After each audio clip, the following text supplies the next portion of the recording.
ఉంది సదుపాయం అందరికీ, తిన్నబోతులకి తాగుబోతులకి అందరికీ అవకాశం, వ్యాపారస్తులకి రోడ్డు మీద తిరిగే వాళ్ళకి ప్రతి వాళ్ళు 190% సంతోషిస్తున్నారు. పోయిన నెల పరిపాలనలో 100% ఏడిచారు, నరకం అనుభవించారు.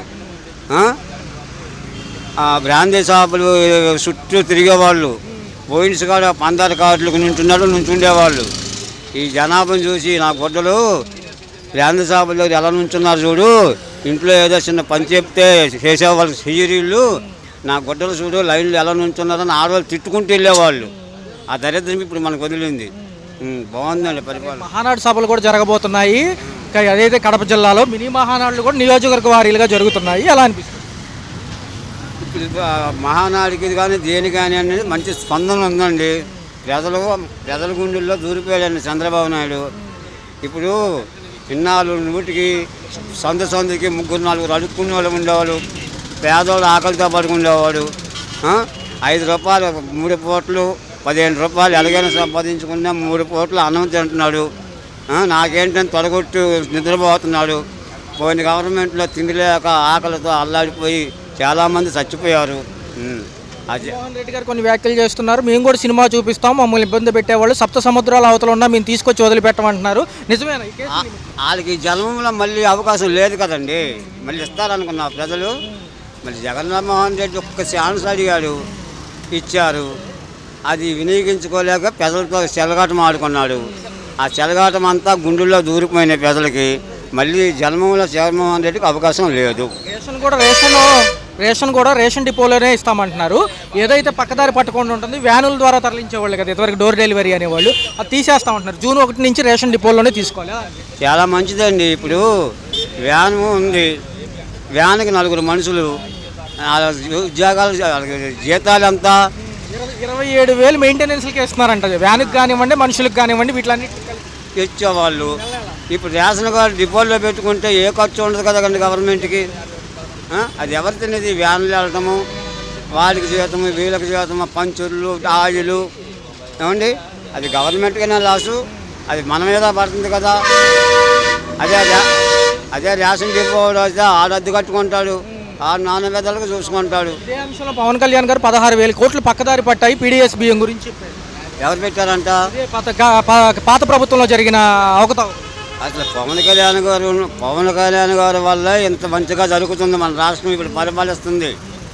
ఏం అవకతవకలు పడినా ఆయన ఊరుకోడు.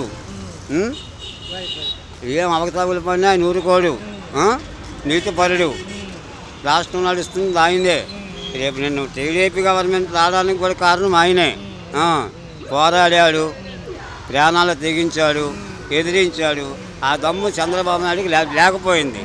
ఈయన కూడా మొండిఘాటమే. డి అంటే డి అనే నాయకుడే. అలాంటి నాయకుడు మనకు రావాలి. కానీ ఇంకో 10 సంవత్సరాలు చంద్రబాబు నాయుడు పరిపాలించాక తర్వాత పవన్కి ఇద్దాం అవకాశం. సార్ జనరల్గా ఏం చేస్తుంటారు వృత్తిరీత్యా? Retired employee. చూసుకున్నట్లయితే సార్ ప్రభుత్వాలు వచ్చి సంవత్సర పాలన అవుతుంది జూన్ 12కి. అయితే ఏమంటున్నారు అంటే కొంచెం వృధా ఖర్చులు కానివ్వండి, మిగతా ఏవైతే గతంలో చేసినవి కొన్ని తగ్గించుకుంటే బాగుంటుందని చెప్పి రేషన్ బియ్యాన్ని వ్యాన్ డెలివరీ ద్వారా కాకోకుండా, ఇప్పుడు వరకు జరిగిన విధానంలో కాకోకుండా పాత పద్ధతిలో డిపోల్లోనే ఇస్తామంటున్నారు. ఎలా అనిపిస్తుంది? అది అంతకుముందు ఇచ్చిందే కదండి, సక్సెస్ అయింది, ప్రజలు అలవాటు పడ్డారు. దానివల్ల ప్రభుత్వానికి అనవసర ఖర్చులు తగ్గుతాయి, అందువల్ల ఇబ్బంది ఏం లేదు. రేషన్ బియ్యం ద్వారా చెయ్యొచ్చు. నా అభిప్రాయం మాత్రం మంచిదే.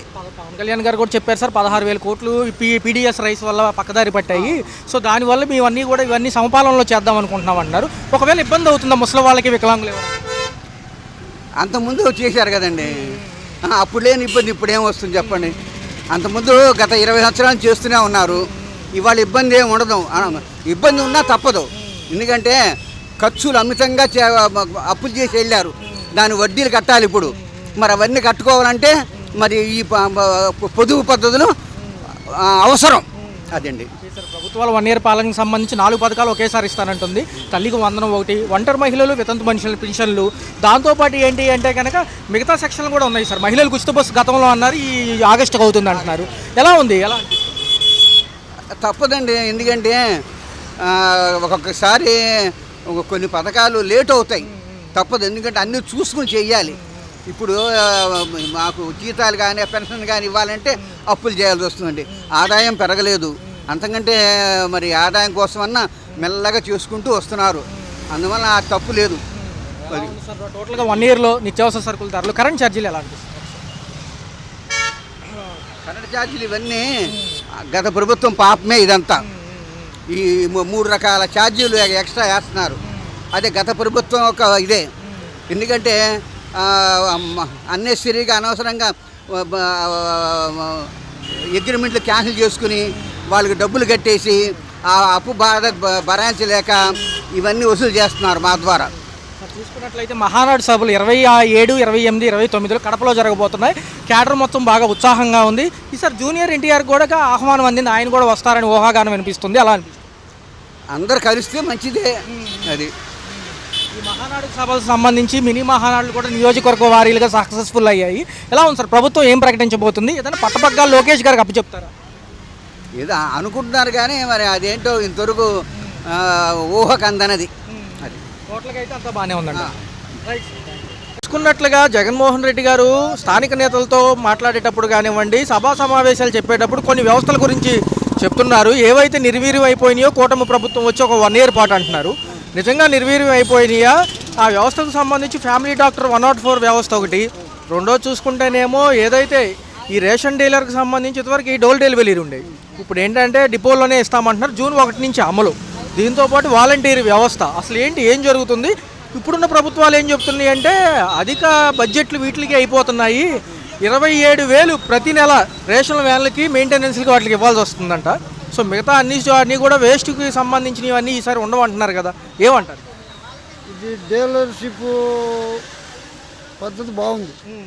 అంతేగాని వ్యాన్లో వచ్చే స్ట్రీట్లో ఏదో ఒక దగ్గర నిలబడి ఇవ్వటం అనేది కాకుండా ఒక డీలర్షిప్ సిస్టమ్ మార్చడం అనే పాత పద్ధతి ఎక్సలెంట్. అంటే పలానా టైం ఉంటే మనకు తెలుసు. మనం కాదు మేము బిడ్డలు ఒకరు పోయి తెచ్చుకుంటాం టైంకి పోయి. అంతే ఈ వ్యాను మేము బజార్లో పంపిస్తున్నాం అది చేయడం ఫస్ట్ సరైన పద్ధతి కాదు. కొంతమంది దాన్ని ఏకీపించే వాళ్ళు ఉంటారేమో. అది నాకైతే పూర్తి వ్యతిరేకం. డీలర్షిప్పే బెటర్. జగన్మోహన్ రెడ్డి గారు దిగిపోయే సమయంలో ఫ్యామిలీ ట్రాక్టర్ కాన్సెప్ట్ పెట్టారు. ఒక 6 నెలల ముందు 8 నెలల ముందు స్టార్టింగ్. అది కూడా ఏంటంటే లెగలేని వాళ్ళకి ఇంటింటికి వెళ్ళి హెల్త్ చెకప్లు అని చెప్పి పెట్టారు. కానీ అదంతా సక్సెస్ఫుల్ అవ్వలేదు. అప్పుడు అది కూడా పక్కన పెట్టడం జరిగింది ప్రభుత్వాలు. ఏదైనా ప్రభుత్వ హాస్పిటల్ ఉన్నాయి కాబట్టి చూపించుకుంటారులే అని వాళ్ళ ఉద్దేశం. లేకపోతే వీళ్ళు ఉన్నారు కదా, ఏఎన్ఎం వర్కర్స్ ఉన్నారు, వాళ్ళు ఏదన్నా ఇస్తారు కాబట్టి దీని గురించి ఎలా ఉంది? అది కూడా అది కొంతవరకు 104 అనేది ఉంటే మంచిదే. ఎక్కడ ఏం జరిగినా వ్యాన్ వస్తే అడ్మిట్ చేస్తారు, జరిగిపోతుంది. వీళ్ళు చెప్పే పద్ధతి ఇది కూడా బెటర్. రెండిట్లో 104 ఉంటేనే మంచిది. 104 చూసుకుంటే వాలంటీర్ వ్యవస్థ సంవత్సర పాలన కూటమి దగ్గరగా ఉంది. ఇది కూడా నిర్వీర్యం అయిపోయింది అన్నారు మొన్న. ఎలా అనిపిస్తుంది బాబు? వాలంటీర్ వ్యవస్థ అంటే వాళ్ళని పెట్టినప్పుడు వీళ్ళందరూ వేస్ట్. ఆర్డీఓ రేషన్ వాళ్ళు ఉన్నప్పుడు వీళ్ళందరూ పని తగ్గించినట్టు కదా. వీళ్ళు ఒక ఎంప్లాయీగా ఉండి జీతం తీసుకుని పని చేస్తాం. వాళ్ళని ఇది చేసుకుని వాలంటీర్ ఒక తీసుకొచ్చి వాళ్ళకి అనుకూలమైన వ్యవస్థ అది. వాస్తవం చెప్పాలంటే పార్టీకి అనుకూలమైన ఏజెంట్లాగా పనిచేసారు వాళ్ళు. అది కొంతమంది ముస్లిం మొత్తుకుంటే ఇంటికి తెచ్చేస్తాను, వాస్తవం అది కరెక్టే. కానీ జాస్టిస్ పద్ధతి ప్రకారం పోవడం బెటర్. వాలంటీర్ అనేది లేకుండా మన షాప్కి వెళ్ళి షాప్ ద్వారా చూసుకోవడం మంచిది. ఆఫీస్కి వెళ్ళి పక్క ఈయన నేను సినిమా చూపిస్తానంటే లిక్కర్ స్కామ్ కేసు గురించి మేము సినిమా చూపిస్తామని ఈ ప్రభుత్వాలు అంటున్నాయి. ఎలా ఉండబోతుంది? డేట్ ఫిక్స్ అయింది అరెస్ట్కి లిక్కర్ స్కామ్కి సంబంధించి అని చెప్పి ఇక్కడ నుంచి హింట్లు వస్తున్నాయి ప్రభుత్వం నుంచి. ఏదైతే మహానాడు సభలో అయిన అనంతరం కూడా ఉండబోవచ్చు అని ఒక ఊహాగానం. మహానాడు సభ అంటే దాంట్లో అన్నీ బయట పెడతారు వాళ్ళు. టీడీపీ అని కాదు, కూటమి ప్రభుత్వం ఎవరని కాదు. తప్పు చేసిన వాళ్ళని చూపిస్తారు. వీళ్ళ పొరపాటు ఉంటే బయట పెడతారు. తప్పు చేసిన గ్యారంటీగా అన్నీ చేసిన అభివృద్ధి పనులు చెప్తారు. ఏమైనా మధ్యలో ఆగిపోయిన చెప్తే అన్నీ బాగుంటుంది. కూటమి ప్రభుత్వం అన్నీ బయట పెడతారు. అంటే ప్రభుత్వాలు వచ్చి 1 ఇయర్ రేపు జూన్ 12కి అవుతున్నాయి. గతంలో 9 పథకాలు జగన్మోహన్ రెడ్డివి, ఇప్పుడేమో 6 పథకాలు ఈ కూటమి ప్రభుత్వం. పవన్ కళ్యాణ్ ఉన్నారు, చంద్రబాబు ఉన్నారు, లోకేష్ గారు ఉన్నారు. యాజ్ ఏ యూత్గా మీరేమంటారు? డెవలప్మెంట్ వైపు ఎక్కువ ఫోకస్ చేయాలంటారు, లేదా సంక్షేమం ఎక్కువ ఇవ్వాలి? సంక్షేమాలు అయితేనే బాగుంటుంది అన్న. డెవలప్మెంట్ వల్ల ఉపయోగం ఏముంది చెప్పండి? ప్రజలు ఇప్పుడు చాలా ఇబ్బంది పడుతున్నారు. ఇప్పుడు ఇది వచ్చాక ట్రాఫిక్ రూల్స్ అన్నీ ఆ ఫైన్లు ఈ ఫైన్లని బాగా ఒత్తిడి చేసి జనాల దగ్గర డబ్బులు దొబ్బుతున్నారు. అప్పుడు ప్రజల దగ్గర తీసుకున్న డబ్బులు మళ్ళీ అలాగే ఖర్చు పెడుతున్నారు. దానివల్ల ఉపయోగం ఏముంది ప్రజలకు చెప్పండి? నిబద్ధతగా పథకాలు అమలు చేసిన నాయకులు ఎవరు అంటే ఒక మాట జగన్ ఉన్నప్పుడే మా పథకాలు అందినాయి అన్న. ఇప్పుడైతే మాకు ఉపయోగం లేదు. వీళ్ళు ఎక్కిన తర్వాత 4 వ్యవస్థలు నిర్వీర్యం అయిపోయినాయి అన్న. కళ్ళకు చూసినాయి తెలిసిన వ్యవస్థలు 4 వ్యవస్థలు. ఒకటేంటంటే వాలంటీర్ వ్యవస్థ. అవును, వాలంటీర్ ఒకటి. వాళ్ళు తీసేశారు. రెండోది చూసుకుంటేనే ఫ్యామిలీ డాక్టర్ అని ఉండేది తెలుసు కదా, 104 నుంచి వచ్చింది. అవును, అది తీస్తారు ఇక. తర్వాత చూసుకుంటేనేమో ఇప్పుడు రేషన్ కూడా డిపోలోనే ఇస్తారండి, ఇంటింటికి వస్తున్నాయి కదా వ్యాన్స్, ఇక అది కూడా డిపోలో వేస్తున్నారు. ఇక ఇదివరకు అయ్యి వచ్చినప్పుడే బాగుంది. ఇక శుభ్రంగా అందరికి సరుకులు అందేవి అయ్యింది. మళ్ళీ సచివాలయాలు తీసి అన్నగాడిని పెట్టారు. ఉపయోగం ఉన్నాయి చేస్తే బాగుంటుంది ప్రజలకి. ఉపయోగం లేకుండా స్టార్ట్ చేశారు, అవి ఎంతవరకు కూడా సైట్లు ఓపెన్ అవ్వట్లేదు. లేదు సైట్లే ఓపెన్ అవ్వట్లేదు. ఎలా ఉందన్న చూసుకుంటే నిబద్ధత గల నాయకుడు ఎవరంటారు? జగన్ ఉన్నప్పుడు బాగుందన్న మాకైతే. ప్రస్తుతానికి ఈయన వచ్చాక మాకు ఉపయోగం ఏం జరగల. డబ్బులు పోవడమే కానీ రావడం అయితే ఏం లేదు. ఈ ఆరోగ్యశ్రీ గుర్తుందో లేదో మీకు తెలుసు కదా, ఎన్టీఆర్ ఆరోగ్య భరోసా అయ్యింది, అది కూడా తీసేశారు. ఎందుకంటే పాత బకాయిలు పెండింగ్ ఉన్నాయి. అది ఆయుష్మాన్ భారత్ అని కేంద్రం ఇచ్చే దాంట్లో చేర్చారు. అది ఎంతమందికి తెలుసు? ప్రస్తుతానికి అది ఇప్పుడు ఎవరు అడగట్లేదు. ఇక ఆరోగ్యశ్రీయే ఎక్కువ. మరి ప్రస్తుతానికి అది అయితే అడగట్లా. చూస్తే 1 ఇయర్లో ఈ కరెంట్ ఛార్జీలు, రోడ్ల వ్యవస్థలు ఎలా అనిపిస్తాయి? జగన్ ఉన్నప్పుడు 24 గంటల కరెంట్ ఉండేది. ఇప్పుడు 24 గంటలు కాస్తే 20 గంటలు అయిపోయింది. 4 గంటల కరెంట్ తీసి పాడదవుతున్నాడు. మళ్ళీ నేను వస్తే 2.0 కార్యకర్తలకు అండగా ఉంటాను, వచ్చే ప్రభుత్వం మాదే, మాకు ఇప్పుడు ఇబ్బంది పెడుతున్న నాయకులకి అందరికీ సినిమా చూపిస్తాను మొన్న అన్నారు జగన్ గారు. ఎలా అనిపిస్తుంది?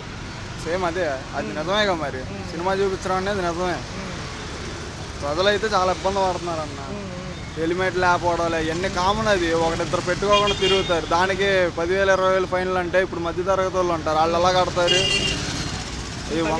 జూన్లో ఇస్తామంటున్నారు, నిజమే అవుతాయి అంటారు?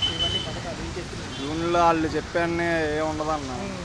ఎక్కినప్పుడు ఎమ్మటే సంతకాలు పెట్టేసి అయిపోతాయి అన్నారు. ఇప్పుడు వచ్చి ఏమీ లేదు.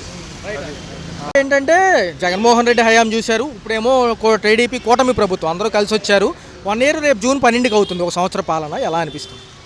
ఏంటంటే అతను అంటే బాగానే చేశారు, మరి ఇతను అన్నయ్య ఏం చేయలేదుగా, మనకి చేస్తే అనుకోవాలి. 4 పథకాల్లో 1 పథకం కూడా ఇవ్వలేదు. ఇస్తే జగన్మోహన్ రెడ్డి హయాంలో ఏమందుకున్నారు మేడం? అమ్మఒడి పడ్డది మాకు. ఏదైనా గవర్నమెంట్ ద్వారా జరగవచ్చినవి జరిగాయి, జరగకుండా లేవు అనుకోక్కర్లా. ఇప్పుడు ఏంటంటే పోరంబోకి ఇల్లులు ఉన్నాయి కదా, ఈ అమామలో గుద్దించారు కానీ ఇవ్వలేదు.